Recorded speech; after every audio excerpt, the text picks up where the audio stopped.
Bonjour messieurs, mesdames, bienvenue à votre émission Culture et Recettes. Pour aujourd'hui, on vous a concocté une recette assez facile qui est de la viande de chèvre, un tabac en lingala, qu'on va fumer au barbecue.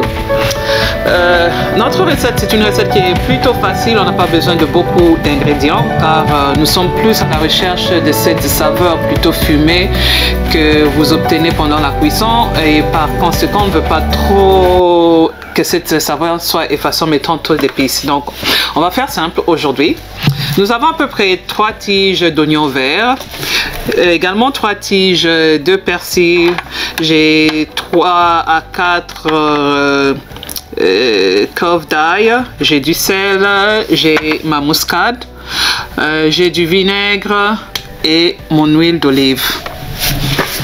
Ce qu'on va faire, c'est plutôt simple. J'ai mélangé, je vais piler mon ail, mon persil et mon oignon vert dans mon petit mortier, comme j'aime bien l'appeler. Voilà les résultats.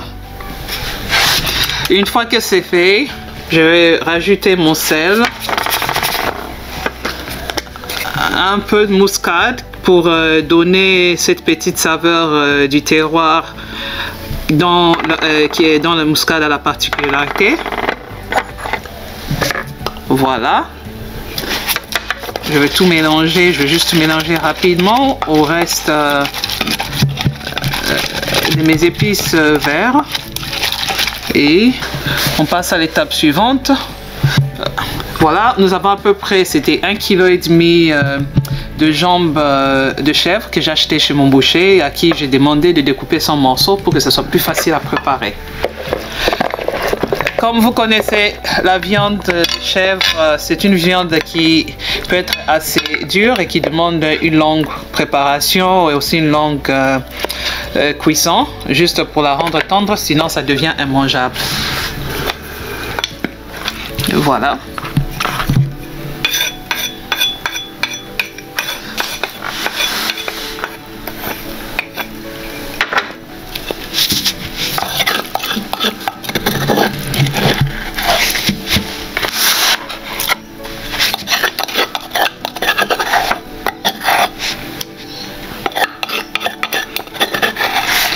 Peut-être une des choses que vous remarquerez avec mes recettes, c'est, bon, à part peut-être le temps de cuisson, mais je suis plus, comme la plupart du moment, je suis maman assez occupée, non seulement les mamans, même aussi les papas. Mes repas ne sont pas, mes recettes ne sont pas juste adressées aux mamans, sont aussi adressées aux papas qui, des fois, veulent peut-être se faire plaisir, quoi. Par exemple, beaucoup de recettes que j'ai connues, j'ai appris de mon père, qui peut-être deux fois peut être surprenant aux gens quand tu leur racontes que voilà cette recette ci ou ça, je l'ai apprise de mon père, c'est assez surprenant. Voilà, je vais mélanger, je vais mettre un peu de vinaigre, c'est juste pour ramollir ma viande un tout petit peu. En anglais on dit tenderizing your meat. On va laisser mariner pendant, pour rendre ma viande plutôt tendre. Généralement je laisse mariner pendant 1 heure ou 2 fois, ça dépend de la quantité. 2 fois, si je veux vraiment que ma viande soit plutôt tendre, je laisse mariner pendant la nuit. Je vais faire mon mélange la nuit précédente et le matin j'aurai ma viande qui sera tout prêt à être utilisée, quoi.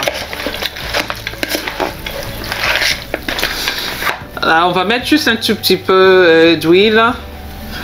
L'une des choses aussi, par exemple avec ces repas et tout ça, c'est la viande de chèvre en général, c'est une viande, comme on dirait en anglais, plutôt lean, elle n'est pas grasse. Et c'est peut-être aussi l'une des particularités, par exemple, dans les pays africains, quand vous voyez, on aime bien les histoires au barbecue et ces viandes qui ne sont pas grasses du tout. Et c'est l'une des choses peut-être que nous avons tendance à négliger, ou peut-être que nous ne sommes pas au courant. Quand on essaye de perdre du poids, on se dit peut-être, ah mais cette viande je ne peux pas la manger, je vais peut-être aller plus dans un régime plutôt végétarien et tout ça, alors qu'on a peut-être des viandes qui, a priori, on pense qu'elles sont grasses, mais elles ne sont pas grasses, et c'est tout à fait, il y a toute sécurité à les manger pendant que vous suivez votre régime.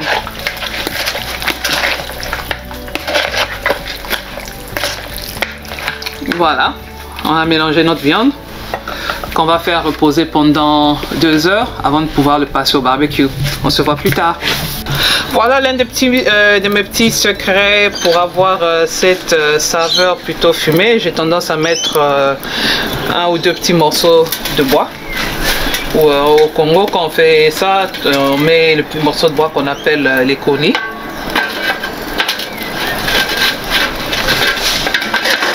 Et ben, des fois aussi, juste pour moi-même, j'ai tendance à piquer quelques branches de romarin que j'ai chez moi. Mais sinon, on peut mettre, je sais que par exemple, au pays, on avait tendance à y jeter des feuilles de citron, vu qu'on avait des citronniers à la maison et tout ça. Donc, voilà, je fais ça.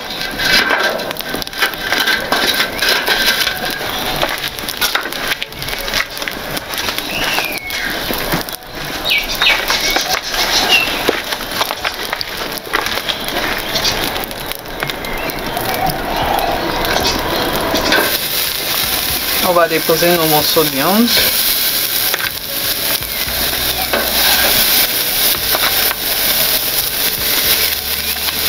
On va laisser cuire à petit feu. C'est qu'il y a le secret avec la viande de chèvre, c'est que plus ça passe du temps sur le feu, plus il y a sa saveur particulière. C'est pourquoi il y a des fois, par exemple, il y a des gens quand ils ne peuvent pas, on se dit que pour ceux qui ont mangé la viande de chèvre au pays, au Congo, ils savent par exemple quand les gens le fument, ils vont peut-être se dire que c'est pas le goût, il est là, mais pas tout à fait. Donc le secret réside à laisser sa viande sur le feu aussi longtemps que possible, quoi. Généralement pour moi je dois le laisser au feu généralement au minimum 2 heures, où je veux juste l'oublier sur le feu, puis juste vérifier que le feu n'est pas trop attisé, quoi. Voilà, je peux sentir déjà l'odeur de la fumée, c'est plutôt tentant d'essayer. Ça fait déjà 1 heure qu'on a mis notre viande sur le barbecue. On peut déjà voir les couleurs comme on se rappelle à la maison. On va juste tourner et renfermer et revenir après 1 heure.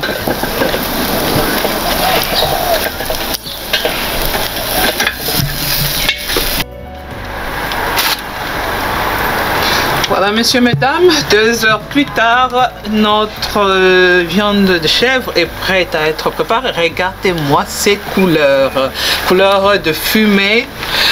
Ouh, j'ai hâte d'y goûter. On va vite enlever ça du feu.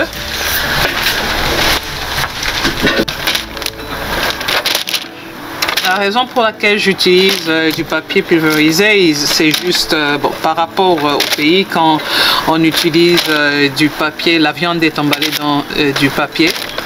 Ne me demandez pas, je ne vous donnerai pas les détails de quel genre de papier est utilisé, mais c'est plus pour garder les saveurs de la viande.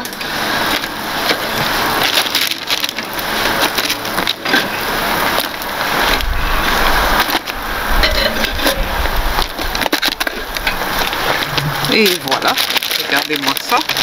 C'est parfait, ça ressemble vraiment comme au tabac du pays qu'on a l'habitude de manger dans les différents gandas et tout ça. Bon, je ne citerai pas les noms, beaucoup d'entre vous, tous les Quinois connaissent ces endroits populaires où nous avons tendance à déguster le tabac. On le fait aussi à la maison, mais généralement quand on a des grandes fêtes et tout ça, nos mamans sont spécialistes pour le faire. Et je me rappelle, ma mère par exemple, quand on a une grande fête, quand elle a tendance à le faire, généralement elle laisse ça pendant toute la nuit. Elle a son tonneau qu'elle va laisser, qu'elle va allumer la veille d'une fête qu'on aura organisée à la maison.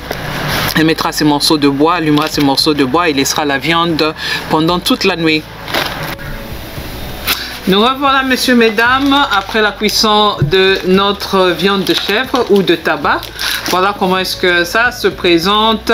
Voilà, je l'ai mise, comme je l'ai dit au début, bon, j'ai mon sel pimenté fait maison et mon piment en poussière qui, pour ceux qui s'y connaissent, qui connaissent le tabac, ça vous ne pouvez pas avoir le tabac sans votre piment en poussière. Ça va de pair, c'est inévitable. Bon, évidemment, il y en a peut-être qui ne peuvent pas supporter d'avoir leur viande trop pimentée, ce qu'on l'a mis de côté, de sorte que quand vous mangez en famille, bon, ceux qui ne supportent pas les piments peuvent se servir et les autres peuvent avoir tout le loisir de déguster ça comme ça se doit avec du piment. Ça peut se manger également le tabac comme tout autre barbecue, ça peut se manger avec n'importe quoi. Aujourd'hui, on a essayé de faire notre bâton de manioc ou la chikwang, spécialité du Bas-Congo aujourd'hui, que nous avons voulu essayer. On a été plutôt assez surpris du résultat. On partagera la recette avec vous dans une autre émission. Aujourd'hui, c'était vraiment faire comme au pays, se retrouver où on a notre pundu, notre bâton de manioc ou la chikwang. Pour les enfants, j'ai eu à préparer les frites de patates douces avec des légumes de concombre et poivrons et oignons. Voilà. Sinon, vous pouvez manger ça avec n'importe quoi et encore avec votre riz cantonné, avec votre riz normal, avec votre riz pilaf. Ça dépend de vos pommes de terre, vos bananes plantains, tout dépend de vous, tout dépend complètement de vous. On espère que vous aurez aussi l'occasion, que notre recette d'aujourd'hui vous a plu et que vous aurez l'occasion de l'essayer et de nous faire savoir ce que vous pensez. On vous remercie pour votre attention et pour votre temps passé avec nous. On se voit plus tard. Au revoir.